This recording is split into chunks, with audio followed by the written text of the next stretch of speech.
Alors ce train est ton terrain de chasse, pas vrai? C'est ça, et je ne laisse jamais mes proies s'échapper. L'Adora Burst sera à nous dans très peu de temps. On va vous en empêcher. Jamais nous ne laisserons Shinra à des gens comme vous. Vous qui ignorez la valeur de la vie. Que vous le désiriez ou non, notre monde est en constant changement. Et une fois encore, il est sur le point de changer, c'est pour bientôt.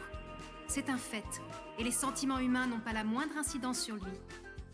Ceux qui, comme vous, prétendent défendre la valeur de l'existence ne sont rien de plus qu'une bande d'idiots incapables de s'adapter. Alors la volonté de Shinra et les considérations sentimentales qu'il peut bien avoir n'ont absolument aucune importance. Tout ce qui compte, c'est que le grand prédicateur a besoin de l'Adora Burst. Alors il l'obtiendra. Quand on appartient à un groupe ou une organisation, les sentiments individuels ne comptent pas. On les met de côté. Et cela est encore plus vrai à l'échelle d'un pays tout entier, ou bien à celle du monde. Sur cette planète qui est la nôtre, la vie ne tient qu'à une flamme. Alors il vaut mieux faire son devoir, accepter d'être un maillon de la société. Autrement, on se laisse rapidement emporter.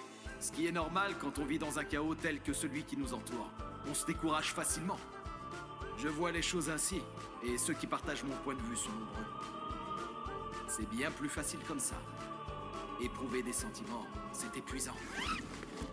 Dans ce cas, pourquoi tiens-tu à résister? Parce que vous méprisez totalement ce que peut ressentir Shinra.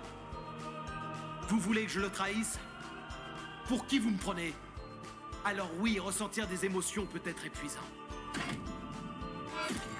Mais là, vous avez réussi à franchement m'énerver.